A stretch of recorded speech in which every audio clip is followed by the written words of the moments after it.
আজকে আমি আপনাদের সাথে শেয়ার করব লাল মুরগির মাংস দিয়ে কিভাবে জালি কুমড়ো রান্না করলে অনেক স্বাদ হয়।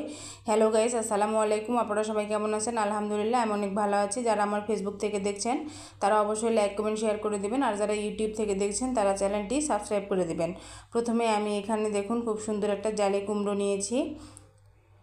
এটাকে আমি সুন্দর করে কেটে ধুয়ে পরিষ্কার করে নিব। আর এখানে আমি দেখুন পেঁয়াজ কুচি, মরিচ কুচি, মানে এখানে আমি কাঁচা মরিচ, শুকনা মরিচ, তেজপাতা, দারচিনি, সাদা এলাচ, কালো এলাচ সব কিছু দিয়ে এখন আমি এগুলোকে তেলে হালকা করে ভেজে নেব। হালকা করে যে দেখুন বন্ধুরা, এভাবে আমি এগুলোকে হালকা করে ভেজে নেব। এই পর্যায়ে আমি এখানে দিয়ে দেব গোটা জিরা। আপনারা অনেকেই কিন্তু আগে তেল দিয়ে জিরা দেন, আমি আবার এভাবে দেই, যার যেভাবে ইচ্ছা দিলেই হলো, রান্না মজা হওয়া নিয়ে কথা।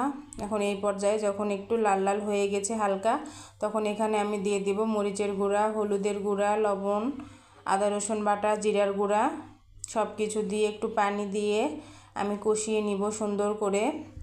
কারণ যে কোনো রান্নায় সুন্দরভাবে কষিয়ে কষিয়ে রান্না করলে কিন্তু বেশি মজা হয় খেতে। আপনারা হয়তো অনেকেই বলবেন এই রেসিপি আবার দেখানোর কি আছে। আসলে ভাই এখানে আমরা কাজ করি, তাই সব ধরনের রেসিপি আমাদেরকে দেখাতে হয়, তাই দেখাচ্ছি। যাদের ভালো লাগবে না তারা ইগনোর করবেন, আর যাদের ভালো লাগবে তারা অবশ্যই ভিডিওটা শেষ পর্যন্ত দেখে লাইক কমেন্ট শেয়ার করবেন। দেখুন বন্ধুরা, সুন্দর করে আমি মশলাটা কষিয়ে নিয়েছি। এরকম যখন তেল উঠে আসবে তখন আমি মুরগির মাংসগুলো এখানে দিয়ে দিব। দিয়ে আবার একটু আমি সুন্দর করে কষিয়ে নেব, একটুও পানি দেব না।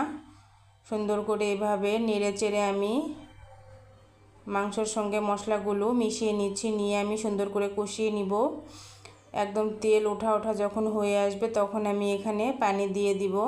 পানি দিয়ে আমি এই মাংসগুলোকে সিদ্ধ হতে একটু সময় লাগে বেশি, তাই আমি মাংসগুলোকে 90% সিদ্ধ করে নিব।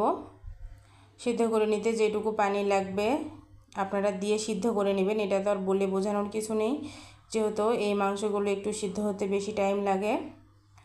আমি মাংসগুলোতে পানি দিয়ে দিলাম, দিয়ে আমি এগুলোকে, এই যে দেখুন বন্ধুরা, প্রায় কিন্তু পানি আমার শুকিয়ে এসেছে। এই পর্যায়ে একটু ভালো করে নেড়ে চেড়ে নেবেন, তাহলে পেঁয়াজগুলো খুব সুন্দরভাবে মাখা মাখা ভাব আসবে তরকারিতে। যে দেখুন একটু সুন্দরভাবে নেড়ে চেড়ে নেবেন। নেড়ে চেড়ে নেওয়ার পরে এখানে আমি দিয়ে দেব যে কুমড়াগুলো আমি কেটে ধুয়ে পরিষ্কার করে রেখেছিলাম। যে দেখুন বন্ধুরা, কুমড়াটা খুবই সুন্দর জালি ছিল।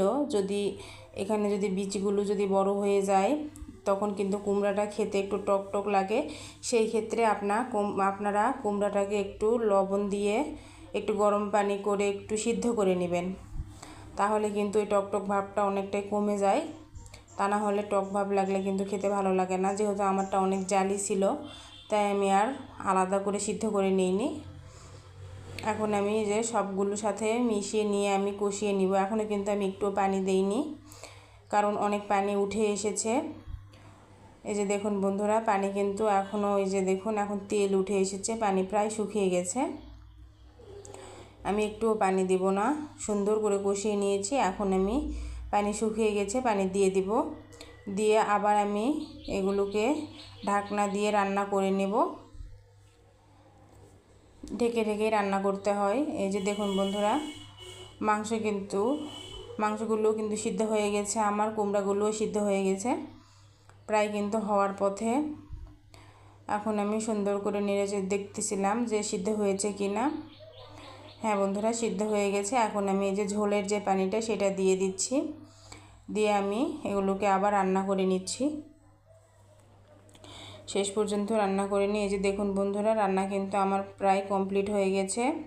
তো এখন কিন্তু এখানে তেল ওঠা ভাব বোঝা যাচ্ছে না। আমি একটু ঝোল রাখবো, কারণ এই ঝোলগুলো অনেকটা টেনে নিবে ঠান্ডা হওয়ার পরে। এখন আমি আপনাদেরকে ফাইনাল লুকটা দেখিয়ে দেই, চলুন বন্ধুরা। এই যে দেখুন কত সুন্দর তেল উঠে এসেছে এবং সুন্দর একটা কালার এসেছে।